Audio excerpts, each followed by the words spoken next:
이재명 대통령이 22일 여야 지도부와 오찬을 겸한 회동을 했습니다. 취임 18일 만에 이뤄진 회동은 상당히 빨랐다는 평가지만 구체적 현안에 대해서는 여야가 서로 뚜렷한 입장차를 확인했습니다. 내일부터 시작되는 김민석 총리 후보자 인사청문회를 앞두고 여야가 정면 충돌하고 있습니다. 황상현 기자가 배종찬 인사이트K 소장과 관련 소식 집중 분석해드립니다.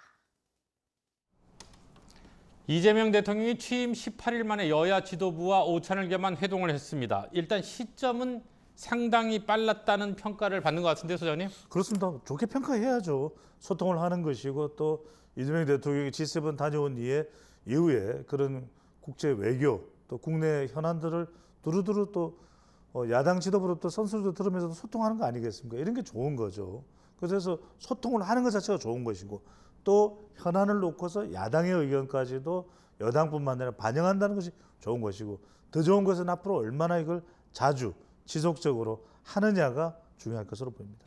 자, 예상대로 분위기는 부드러웠어요. 그런데 현안에 대해서는 서로 각을 세우는 모습이 분명했거든요. 먼저 김민석 총리 후보자의 인사청문회를 앞두고 그 논란에 대해서 야당이 강하게 문제 제기를 했고 이 대통령은 청문회를 지켜보자 이렇게 밝혔는데요. 그렇죠. 그 이야기는 청문회를 놓고서 여론을 살펴보자. 부적합이 적합보다 높으냐 아니면 적합이 부적합보다 높으냐. 그러니까 대통령으로서는 그렇게 이야기할 수밖에 없는 것이죠. 그러면 여당도 있는데 야당이 이야기했다고 해서 그러면 당장 처리하겠다 이렇게 답변할 수는 없는 거 아니겠습니까? 더 중요한 것은 인사청문회라는 것을 거쳐야 또 명분을 가지고서 철회를 할지 아니면 계속해서 진명을 유지할지 그 명분도 있는 것이고요. 그만큼 이 소통이라는 것은 뭔가 성과를 내는 자리는 아닙니다. 자, 국회 상임위원장 배분 문제도 쟁점이 됐어요. 야당의 법사위원장 요구에 대해서 이 대통령은 여야 간 잘 협상할 문제다 원론적인 답을 했습니다.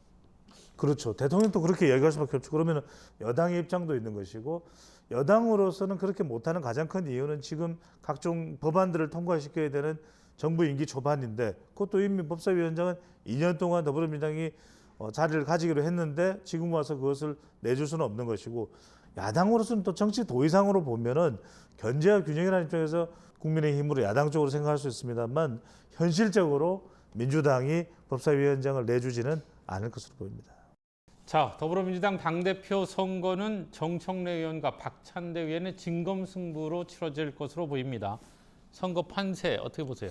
박찬대 앞서가는데 정청래 맹축해가는 모습입니다. 그러니까 선거 초반 전에는 좀 이 이야기가 거론될 때만 하더라도 상당히 박찬대 전 원내대표가 이재명 대통령과 상당히 더 가까운 거 아니냐, 조금이라도 더 가까운 거 아니냐 이런 이야기가 나왔고요. 하지만 그건 모를 일이죠. 저는 추격하고 있는 이 정청래 의원의 전 법사위원장의 행보가 중요할 것 같아요. 지금 유명 또 유튜브와 결합이 됐다 이런 이야기도 나오기 때문에 사실상의 정확한 판세 누가 될 가능성이 높을까는 순회 경선을 하는 것이기 때문에 7월 하순까지는 가봐야 될 것으로 보입니다.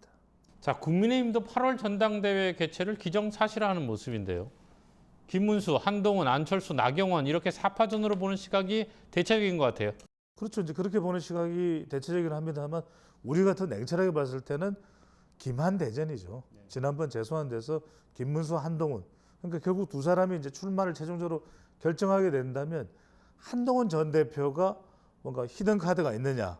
왜냐하면은 좀 전반적인 세로는 조금 부족하다고 냉정한 평가가 이루어지고 있으니까요. 김문수 후보가 앞서가고 있는 가운데 한동훈 후보가 된다면 얼마나 쫓아갈 수 있느냐. 히든 카드가 있느냐. 이 부분이 중요할 것으로 보입니다. 네, 오늘 여기까지 듣겠습니다. 고맙습니다.